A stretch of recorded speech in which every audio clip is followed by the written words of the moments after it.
But my name is Sharon Tusink, and I manage the Better Homes and Gardens Champions office. And the other day, one of our agents was working with somebody that did a short sale.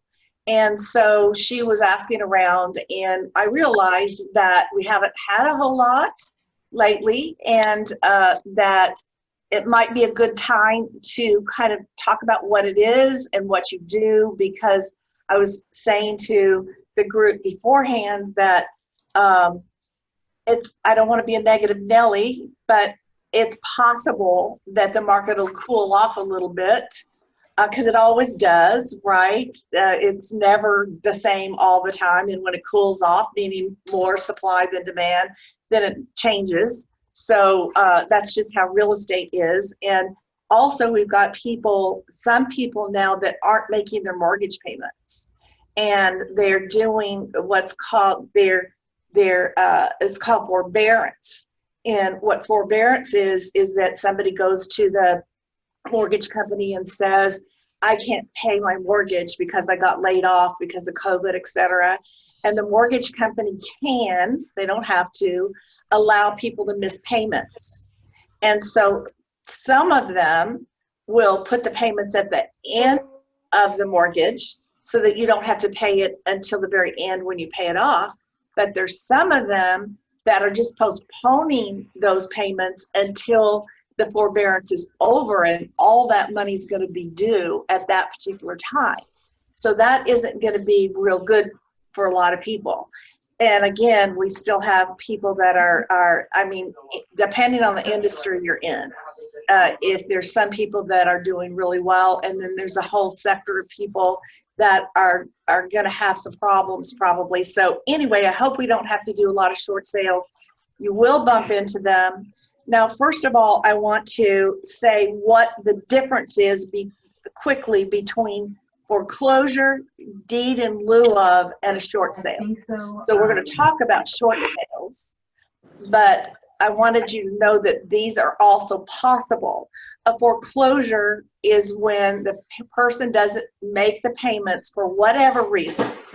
They could walk away, it's a divorce, they could have money in the bank, but they just walk away from the house. The bank or the mortgage company has to go in, post it for foreclosure, and they usually take the house and then they have to put it on the market it. It's expensive for banks and mortgage companies or whoever has the loan to do that. So they don't always like to do it, okay? Because if they're vacant, sometimes with foreclosures too, people are mad, so they just beat the heck out of the house on the way out, right? Or steal the microwave, and so it's not great.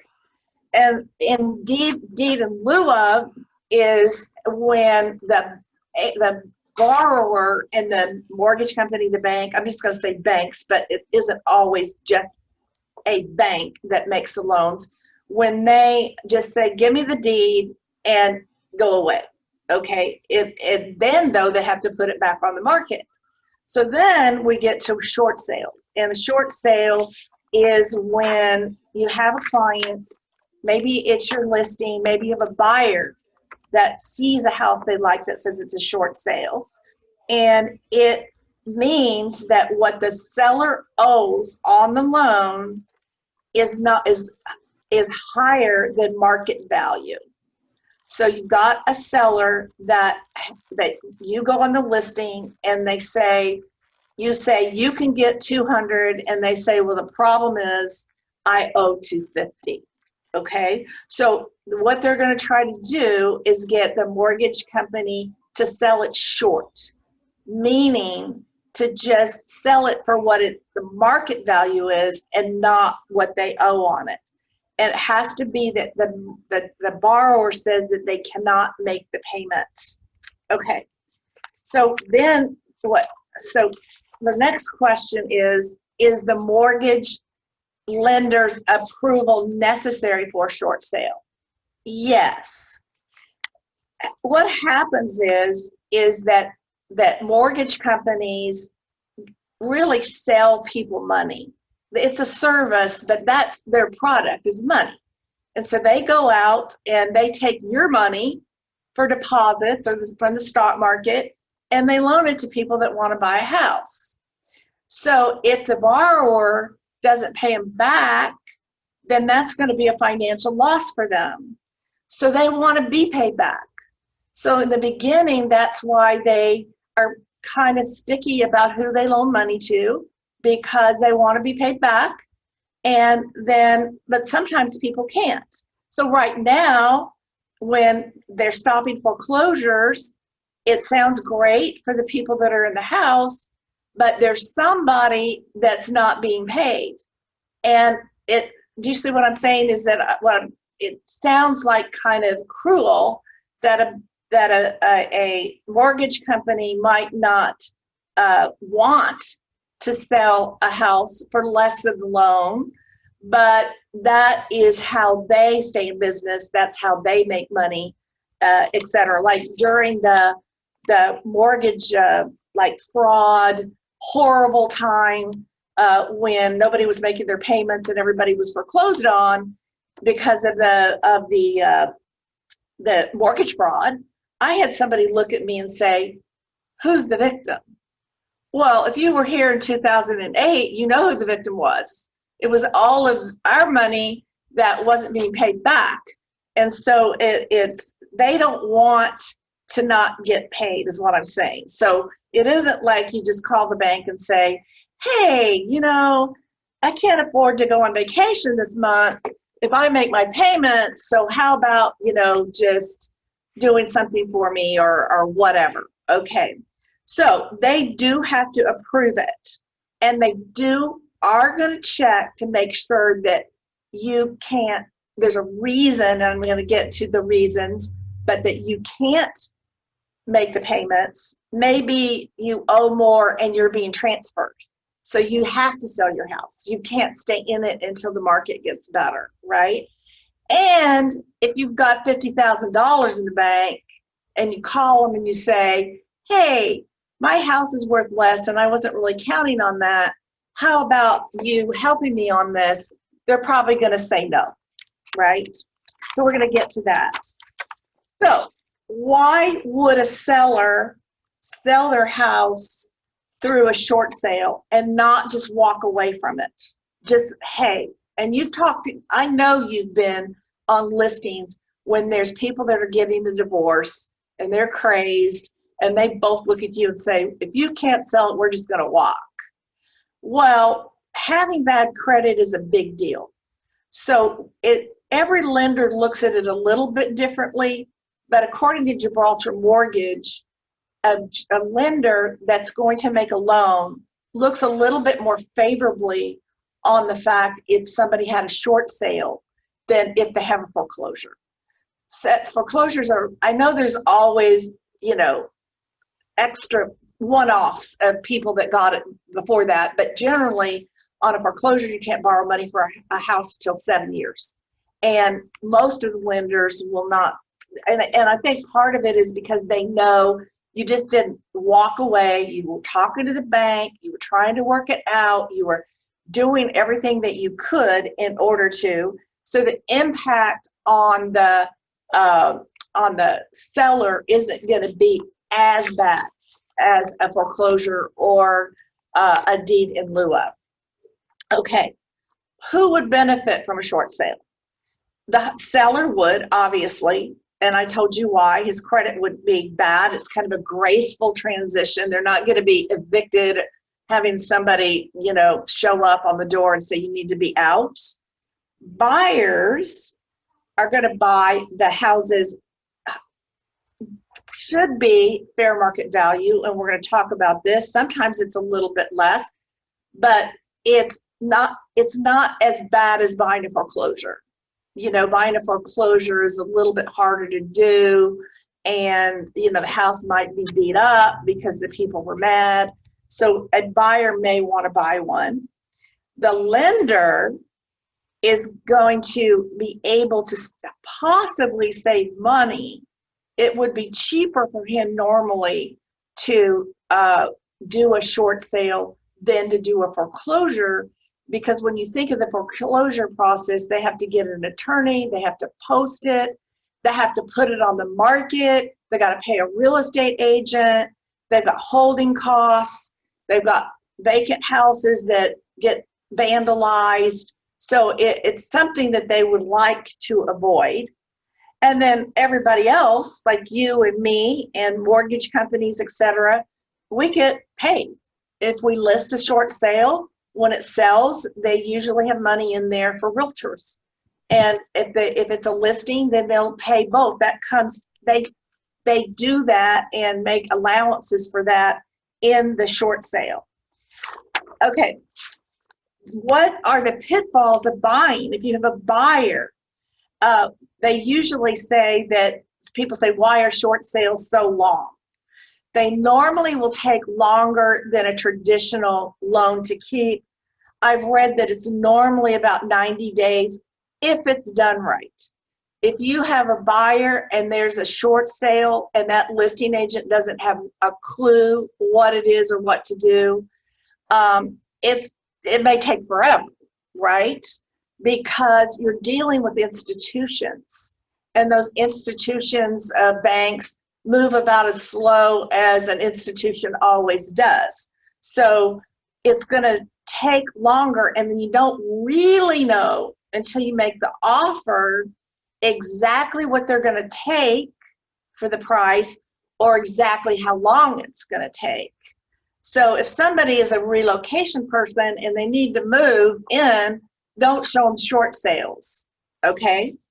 So there could be roadblocks. There could also be that there's an initial investor, but there could also be a PMI company, an insurance company involved. There could also be a second lien if the people, took out a second lien for a pool or something. So all those people have to agree, and the seller has to agree to everything before it moves forward. And the other reason that it would be a pitfall is it isn't as is contract. They're not going to be paying for fixing up. And if a seller has so little money that they're going to have to go the short sale route, they probably don't have any money to be doing anything on it. And then also a short sale may be that a lender won't pay for extras. Like they're not going to pay for a home warranty. There's some things that they may not cover because they're trying to get as much as they can out of the sale. Okay, the next question is, if the seller is selling a property for less than what they bought it for, does that mean the buyer instantly earns equity on the property? What do you think the answer is to that? Do you think that short sales would necessarily be a good deal? No. No. And why? Well, unless the house is selling for less than it's valued at, they're not going to be stepping into instant equity. The house is selling for less than what it was originally purchased for. Right. So what happens is that buyers think, even on foreclosures, they think they're the greatest thing in the world. You may be able to get them a better deal on a house that's not a foreclosure or not a short sale, because the lender is not going to just give the house away because it's a short sale. They're going to they would need to know what fair market value is. Now, one of the things about talking about short sales is, and any of it that belongs to mortgage companies and banks, is they all have different things that they'll do. So you can't say, oh, a bank will always do this, a bank will always do that, because there's too many people involved. Like, for example, it could be posted for foreclosure, and then the people at the bank could also be working on the short sale, and the foreclosure department and the short sale department might not be talking to each other. So it could end up being foreclosed on before the short sale goes through. Because again, you're dealing with institutions, so no two short sales would probably be alike. The important thing is to have you, or if you're working with the buyer, have that agent know how to do it in order to get it done and ask the right questions, right? So you wouldn't necessarily have instant equity, because the bank is going to require the buyer's agent to do a CMA, and the listing agent should do one, because it has to be approved. Because if you owe 100 and they can get 120 or 30, they're not going to short sale it. They're just going to let you maybe bring money to closing or whatever. Okay, the next question is, why does the short sale take so long? So again, it's an institution. The lender's got to anybody ever get it? Well, you guys work with mortgage companies when your buyers are getting loans, right? So you would expect that you're going to run into the same kind of, thing that if you were working with a mortgage company or a bank on the short sale. They also have to get a lot of documentation from the seller. The seller, if the seller's dragging their feet on giving information to the bank, then the bank can't act because, and sometimes sellers, they're in a distress situation. They're not happy. They don't know what's happening. And they're they're like, hey, I know you need my tax statements, but I don't have time to do it now, And so again, that's one of the reasons it could be delayed. Okay, can I complete a short sale purchase transaction on my own? My answer is yes. Okay, we're going to go through this, but what I think that when you finish this is that if you may not know all about it, but if you know the questions to ask and you know the process, you can learn all about it. So I wouldn't say don't do it. I would just say know that there's going to be more to it. And then also, if you're showing buyers and the listing agent doesn't know what in the heck they're doing, it can be bad, because it matters, because the listing agent could be talking on the borrower's behalf to the bank. So if you get a co-op that throws it on there and that's got a part-time job, a full-time job, and barely knows anything, it might not close. You might want to avoid it. Okay, but I would say I wouldn't be afraid to do one. Okay, so let's talk about if we have a short sale listing first, because we were kind of talking about buyers. It's listings, but this question is about buyers. How can I find properties that are being sold on a short sale? What do you think? How would you find short sale listings, do you think? Would somebody ever look for them that wants to know, would want to know how it would look on MLS? Well, first of all, it's going to say, other than short sale, it might say subject to bank approval, pre-foreclosure, third-party review, pre-approved by bank. Those are all words that you would know that the seller is not free to sell the house without getting some permission from his mortgage company. Okay, so the next one is, what's the difference between short sale listing that says approved for short sale and third-party review required? It's kind of obvious. Does anybody know what the difference would be on that? It sounds like the lender's already agreed to a short sale. Right. That for some reason the lender has already agreed. Maybe they had another offer and it fell out. Maybe the lender was willing to approve it. If it says third-party review, then can it even be short sale? Is it possible? Is this really a short sale? Are HUD online auctions short sales? I don't think so. I think they're foreclosures. Because with this, you're still kind of dealing with the seller, right? The seller's negotiating with the bank. The seller is negotiating with you, right? Okay, so if it's approved for a short sale, it means the bank has approved it and the process should be quicker. If it is reviewed, that means that it may not sell. The bank may say, hey, we're not going to short sale this. You have money in the bank. The CMA shows that you can get it. We're not going to do it. And again, you're dealing with people and you're dealing with multiple institutions. So it could be one of the lenders would short sale on what's going on, and it could be another one wouldn't. Could be the person that makes the decision. It could be the policy of the bank. So again, you don't know until you start asking the questions and talk to whoever it is that makes that decision.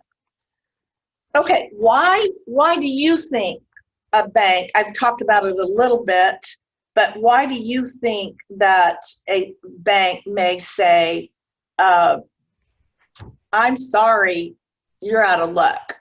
We're not going to do it.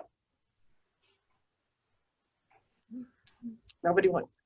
If they find out, What? if they find out that you've got other assets, some other way to find the money to pay for it, then they're not going to. Right. They're going to, like, if you say, oh yeah, well, I don't want to bring money to closing because I've got this 401k I want to use to retire. They're going to like, well, there are charities around, but we're not one of them, right? So we're not going to do it. Also, they may be getting paid out by private mortgage insurance. So if they are, that might reduce the loss enough that they just go ahead and foreclose. So again, that would be another situation. It could be that the title's not clear or there's other liens on it. So then they might not be able to do it, or they would have to get with the other lien holders and see what they could work out, which could take be a problem. If the homeowner files for bankruptcy, then the mortgage company is one of the creditors, and they will probably not short sale it. And actually, if you're on a listing and the guy says, I declared bankruptcy, I don't know how you're going to get paid. You'd have to talk to the bankruptcy judge, because your commission would be sitting there in line with everybody else that this person owed money to, right? So maybe you could, but maybe you couldn't. So you don't like that term if your seller's saying that. Or the homeowner just could get into it and just change their mind. They could say, hey, if I got to do this, I guess I'll just figure out a way to stay. Or maybe somebody can give me, my uncle decided he was going to be nice and give me the money, right? So up until the time it closes, the seller could say, you know, I don't want to do it. Or the bank could say, I don't want to do it. Yes? I'm sorry, what if the homeowner has tenants in the house? And I've seen this whenever I wasn't in real estate at the time, but I had neighbors who were in this situation where they were all of a sudden upside down on their house. So they put the house up for rent in order to just make sure the mortgage was covered, and then they moved into apartments. I think what it would have to... Would that be a sticky situation for the lender? I believe it would, because I don't want to guess. I'm not sure. I don't think anything like this would be great, but I'm glad you brought it up, because when we were having problems before, owners would lease properties to tenants, and then they'd foreclose on the house, and then the bank would tell them that they had to be evicted. Right, because there's that foreclosure wipes out that lien. So I don't know if Diane's still on there, if she knows if there were tenants in there. Tenants would have an agreement between the owner and the renter to lease. Right. But it's not, if the bank owns the property, then it's a different owner. Now it's supposed to run with the property, but whether the bank would want to short sale it if there were people in there paying the mortgage, I would say it would be a sticky wicket. Right. Okay. That's what I was thinking. She was asking me about that, and and then this class was announced, so it was perfect timing. So I don't think, like, for example, if you know that a house is on a short sale, but it's also for rent, I wouldn't put my tenants in there, because if it's a short sale doesn't work, they may foreclose on it, and then your tenant is like, they're going to have to, the foreclosure will wipe everything out. It'll wipe the lease out. Right? So you don't want to be in that situation. And then this is obvious. What is a settlement statement? It shows how all the money is distributed, and they are they're looking for expenses that raise red flags. They want to look at it. If it's a short sale and you're selling it to your cousin, because then your cousin is going to buy it and then let you live in there, or going to sell it back to you or deed it back to you. Did you think that anybody would ever think about doing that? Yes. It has to be arm's length, right? So they have to approve it to make sure that everything in the buyer's financing is good, the whole thing. Okay. Making an offer on a short sale. The question is, should I lowball a short sale? Or how would I make? First of all, how would you know that the short sale was market value and or that the lender had approved it? Well, you'd have to ask, right? So, because happens that listing agents will put a house on the market at a low price, hoping to get multiple offers, and they haven't even gotten it approved by the lender yet. So then your buyer that asks you to show them a house that's at 150 that would sell for 2, can't figure it out why their 150 offer got bumped up to 2, right? Because of the fact that it too was fair market value. So again, if it's too good to be true, it's probably too good to be true. So again, when your buyer comes to you and says, hey, let's do short sales and foreclosures so I can get a good deal, it's not necessarily a good deal. So generally, what would you think if it was an approved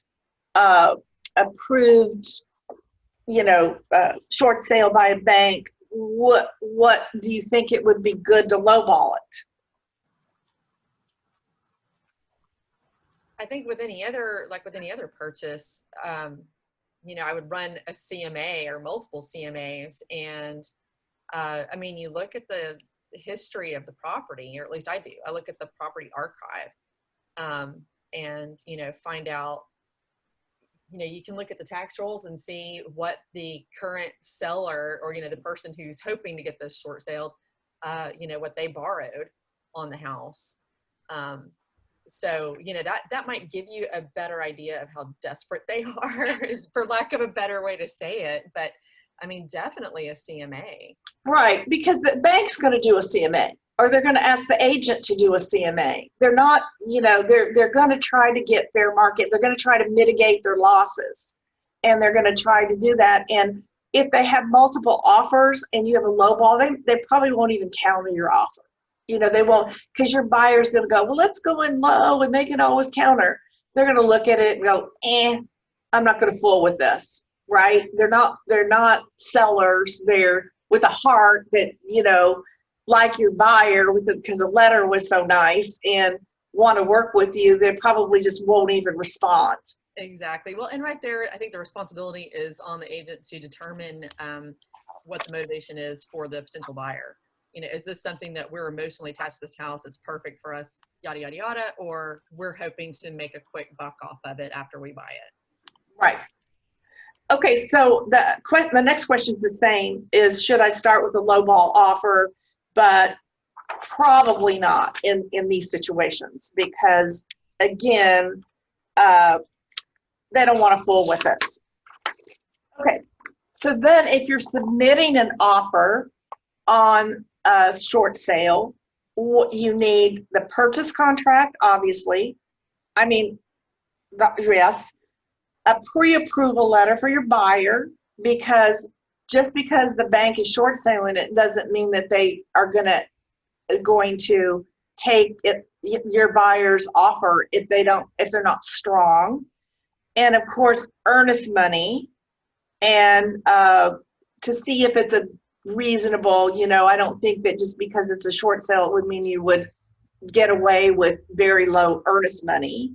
And then they might ask you for the CMA. It depends on if the bank sends an appraiser out, if the listing agent's already done a CMA, or if they want you to do a CMA to show the comparable prices.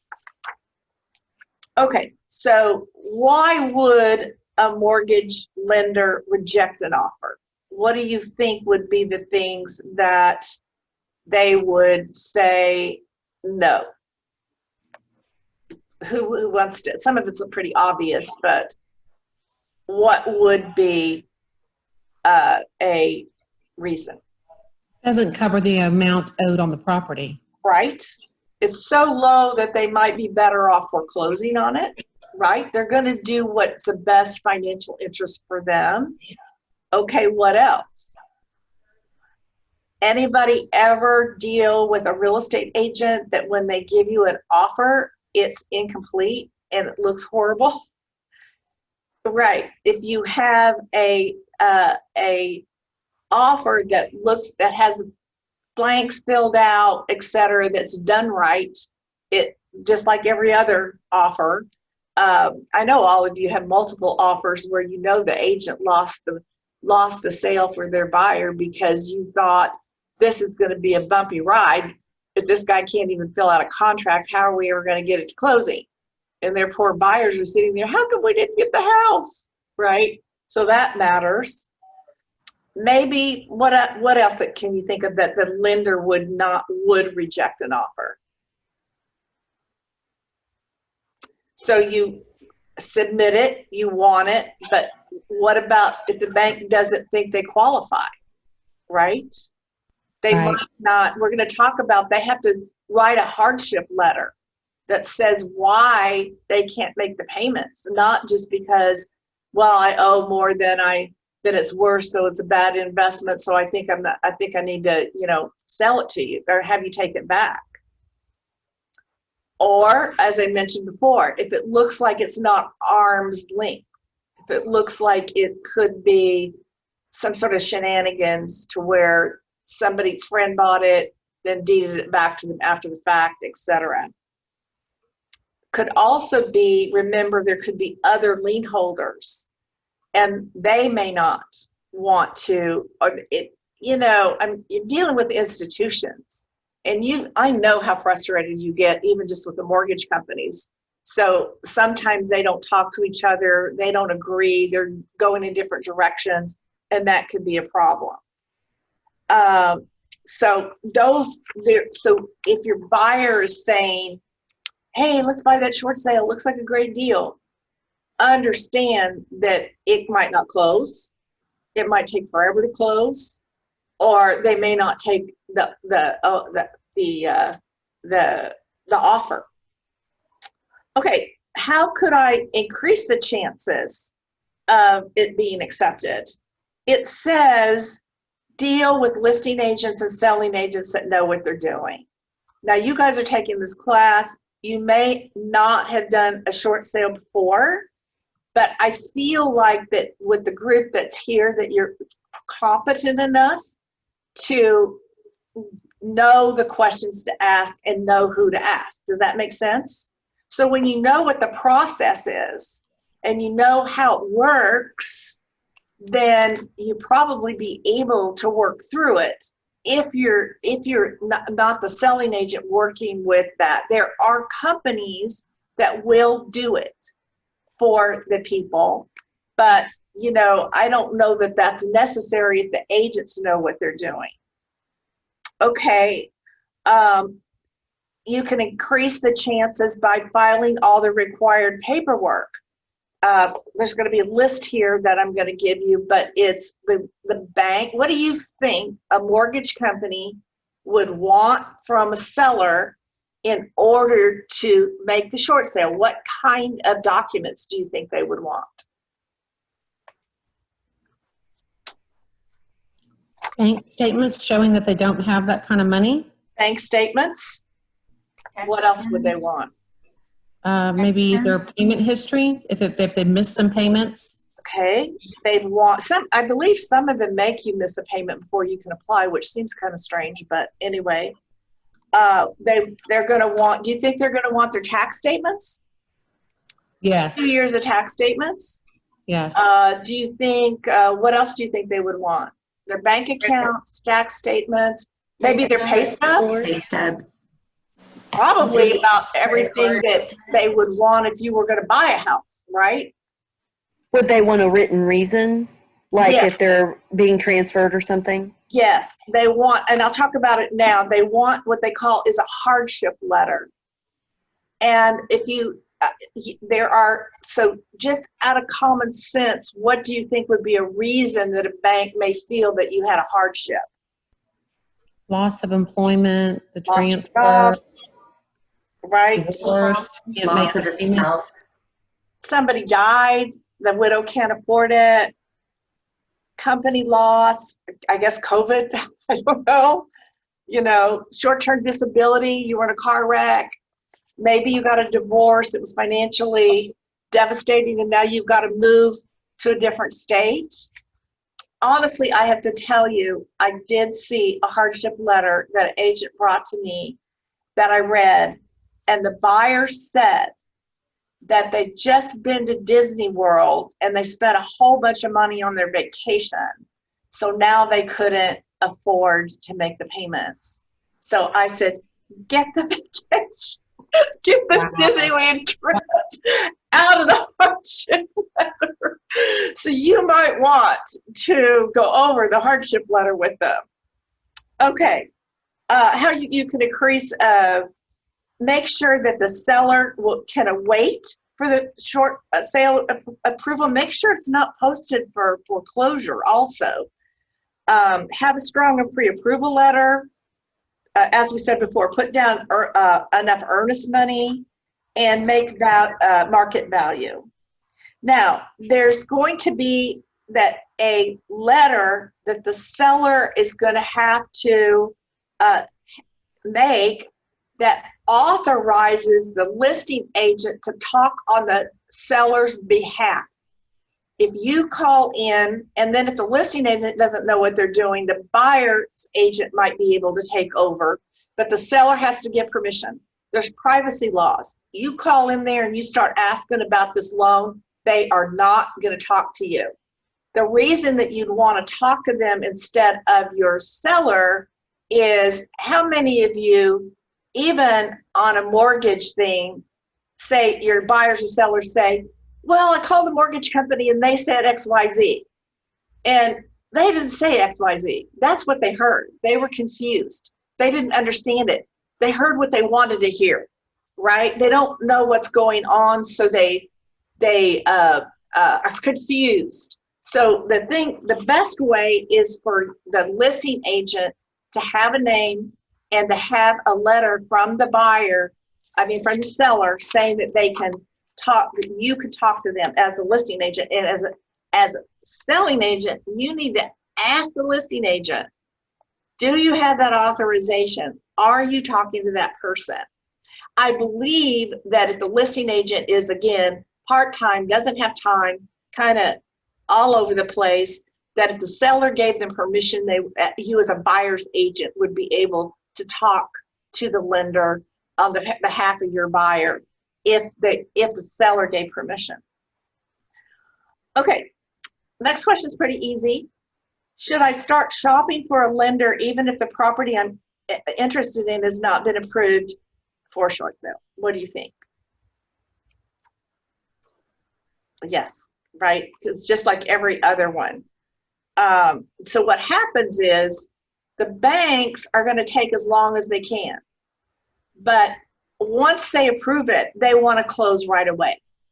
So again, if your buyer doesn't want to be jerked around as far as length of time, they need a house, a short sale may not be what they want. And you'll need to explain that to them. Yeah, it looks good, but let's talk about what the pitfalls might be. Okay. The next one is, why does a short sale become more difficult when there are more lenders involved? Well, what do you think? There's a second lien. Second lien's in second place, right? They're not going to let the first lien holder agree to a short sale that wipes them out, maybe, right? Right. There could be an investor. Again, there's various places that people get mortgage money. Usually it's from a mortgage company. It could be from a bank. Not all banks make mortgage loans. Usually they make short-term, they make car loans and things like that. They could. So some of the time, and they're different investors that have it. So again, that's why it's hard to see. There isn't just one big pot of money that everybody goes to get a mortgage loan. There are lots of pots of money, and that's why lots of investors. And that's why when you go to get a loan, then lenders are different as far as what they charge, what their interest rate is. One of the lenders may take somebody with this type of a job credit, another lender may not, right? So there's some general rules, but that would be the same with trying to get this short sale approved if there's a lot of lenders. Then can the seller impede the short sale? What do you, like you guys, you know how sellers and buyers are, they're people. And these sellers are in distress, right? I mean, how much fun do you think it is that they're going to lose their house because they lost their job? So what would a seller do or not do in order to make this happen or not happen? What do you think? Delay getting the paperwork together. Right. Just like they do when they're trying to make a loan and you said, have you given the lender that? No, I haven't. Why didn't you give it? Oh, I don't know. I got busy or had to take a trip to Disneyland. So if the seller's uncooperative and they won't do the documents, maybe it's a divorce. Most of the time these people are a lot of times saying, well, it'd be easier just to let it go into foreclosure because then I don't have to do all this stuff. I just walk away. And you've got to convince them that one of these days they may care what their credit looks like, right? It may be a benefit for them to take this. And then also there are sometimes lenders make the seller pay some money to make a payment. Now, also, usually the lender does not let the seller walk away with any money. I know somebody told me they saw one where the seller had $1,000, but the reason they're short selling it is because the seller says they don't have any money, so they're not going to take a hit on it and then let the seller walk away with $5,000 or $6,000. Also, this is what you have to find out, and it isn't a foreclosure and or a short sale isn't always a free pass. The mortgage company can send a 1090, like let's say that just for easy purposes, let's say they owe 100 and they sell it for 90. Okay, the bank lost $10,000. They can send the seller, IRS 1099 because forgiving the debt meant giving them money, right? So they need to ask if they take the short sale, is that it? Are they going to come back to them at all? Some of them may say the answer is yes. Some may say the answer is no. They'd have to report it. They'd have to do something to the IRS, which, maybe they do, maybe they don't. But that's going to be kind of huge too, because you and I both know you can mess around with a lot of people, but you don't mess around with the IRS. So they're the ones that you don't want them to know who you are. So if it shows that the bank gave you $10,000 and you owe income taxes on it, they're gonna have to pay it. And so again, asking that question is important so that you can help your seller. Okay, all right, the next thing is there is a short sale addendum. And it usually, and Diane's on here so that you're gonna love this, but when I say this, Diane, if you read the short sale addendum and you read all the things, it's gonna tell you a whole lot about what has to happen and what happens. It's gonna tell you everything, what happens with a short sale. So instead of just reading where you fill in the blanks, read the whole thing, because so basically we're going to send all this to you, and if you still have some questions, if you read that, then it's going to answer some questions. It's going to basically say that this may not happen, and it may not happen when you think it's going to happen, and the seller can change their mind, or it could go into foreclosure before that. So there's a lot of things that can happen as you're going down this journey. Let me see here if there's anything else. All right, I have some, well, before we go to the chat, I put up the addendum, but can the home seller cancel the short sale contract? Yes. So unfortunately, contracts are usually binding on both people, right? So you're really going into this contract where one of the parties, the seller, the situation changes. They get a job again. They don't want to do it.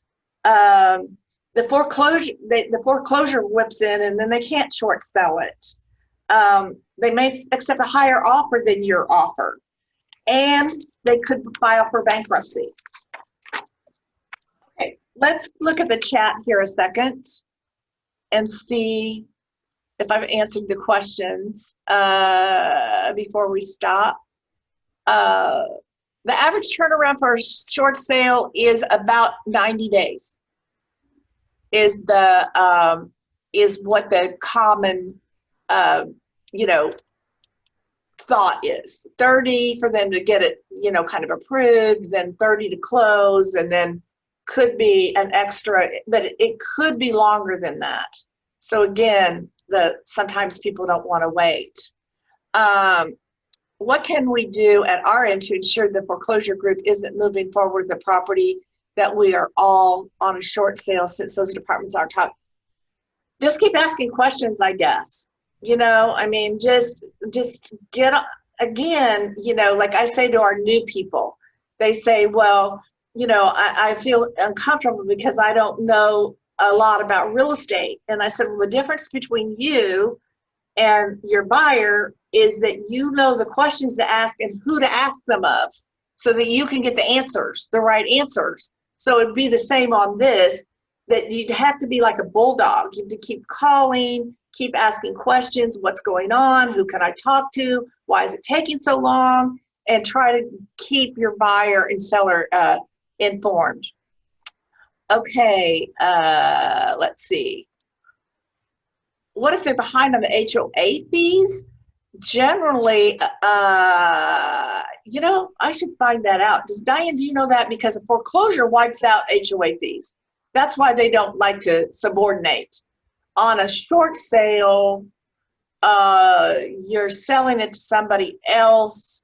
The lender may have to pay that may be one of the bills that they have to pay. That they would, because they're going to have to pay off the mortgage company, the taxes that are due on it, in order to give a clear title to the buyer.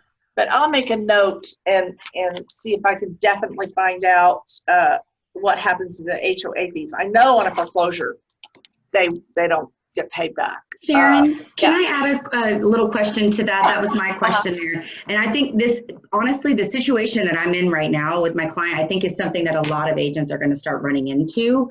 So I have a client who we have their house listed. She is in forbearance status with the home, but we listed it. She has not paid since basically May, okay? She hasn't paid any of her loan. That's where the HOA fee came up, because she's about $13,000 behind with HOA as well. So we listed the home now it's not in a short sale status, because when I ran the comps, they did have good enough equity to where basically she would only have to bring, let's say, maybe $5,000 to the table, because she owes so much to HOA, not necessarily because she owes so much to the mortgage company. So in this type of situation, because I haven't disclosed anything to any of the public regarding like her being behind or in forbearance or short sale or anything, is that the way to approach that, or what's the best way to handle that? I think I would right now get permission for you to talk to her lender, because because I think that the HOA is a lien on the property, right? Mm-hmm. So now foreclosures wipe it out. With a short sale, that may be one of the things that the lender wants to talk to the HOA. Will you take part of the money? Mm-hmm. Or, I don't know, but I know they're going to want to try to get paid. So it may be, if they owe too much, that the lender would just say, well, we're going to foreclose on it, because we're not going to take, and the HOA can just take a hit, because we're not going to do a short sale and then have to pay that also. Pay that off. Okay. But I would, in that case, she probably should start, you guys also go on listings and people tell you this stuff and you go like, okay, I'm 2 months behind with it. And you go, have you talked to your mortgage company? They're like, no, I don't know what to say. I don't know who to call. Again, get them permission to talk to you, because some of the times they may work with your people. They obviously are on the forbearance. With the forbearance, is it tacked on to the end of the loan or to once the forbearance period is over? Well, I guess you make that decision with the lender. Well, when they agreed to forbearance, she should know. And if she thinks that it means that she can wait to the end and pay it off, it may be that once that forbearance is over, they're going to want 3 months payment.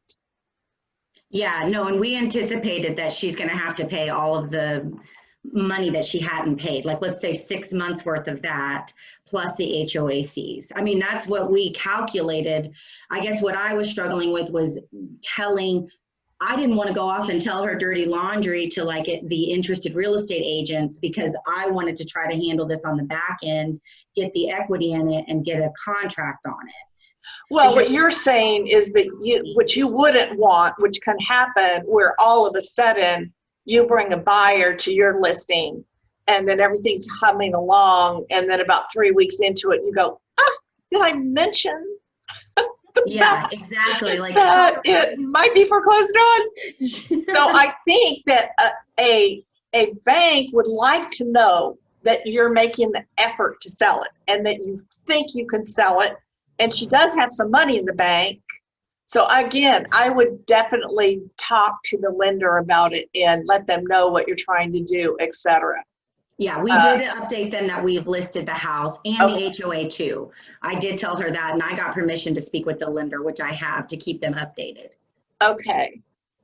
All right. Let's see. Some of these are answering the questions. Okay. Short sale addendum D, how to fill it out. Let me see here. Short sale addendum D is, if the seller does not notify the buyer that the seller has obtained lien holder's consent and agreement on or before, your buyer may not want to go into an unknown. So your buyer may say, look, if we can get this done in 90 days, 120 days, I'm waiting, I'm in an apartment, but this is the date that I'm out of here if you don't get this worked out. So it's a date that the buyer says, because it's open-ended as far as when you might close, because there's all these factors that are that you don't know. Okay, anybody else have any comments or any questions or anything? Do you feel like that you could, that you know more so that you could ask the questions? I'm going to send you, or Linda's going to send your managers this whole thing. It does have everything that I said in writing. It's all written down and the questions answered. And so you'll get that. And then this is recorded. So anybody else have any questions about it or anything? Thank you so much for doing this. Oh, you're welcome. I actually think, you know what the takeaway, I think maybe this is, if I'm working with a buyer and they say, let's do a short sale, I might go, let's look at something else. Right? I mean, unfortunately, I think there are going to be a lot of people who, they were already probably cutting it close financially before all of this started. And then COVID was just the last straw. And I mean, it behooves us to have a little working knowledge of what to do or what we can. I think so too. And the other thing is that I think that the takeaway is there isn't a boilerplate answer to all of it, because there's so many different lenders involved in different situations. Right. So you couldn't have a class that said you A, B, C, because the bank may go, well, there could be a lot of different moving parts to it, and every seller's situation is different. But I guess another thing to think of is sellers think that life's not fair and that they owe more, and that you don't bring money to closing, and that just because they're in this situation that the mortgage company is going to feel sorry for them and take less money than they owe. And unfortunately, that's not the way it works. Unfortunately, and it's going to hurt their credit, because when a lender looks at a borrower, they look at their history of payment. And what they think is, if you walk away from one, you might walk away from another, or that you're living your life above your means, or your jobs aren't steady. So it doesn't look good. And you could say, well, I didn't pay them, but I'll pay you. Well, they don't make enough return. The risk reward, like the interest rates lenders could be more lenient if somebody would pay 5% or 6% or 7, but when they're loaning it low, they don't have a lot of room for risk. It's pretty low risk loan, because people pay for their homes, right? The home's a security. It's not a car that's a security, which could be damaged or stolen or something. It's a house, but it still is, whatever the mortgage company, they're in business. They're business people, and so that's how you have to look at it. It's not that even in this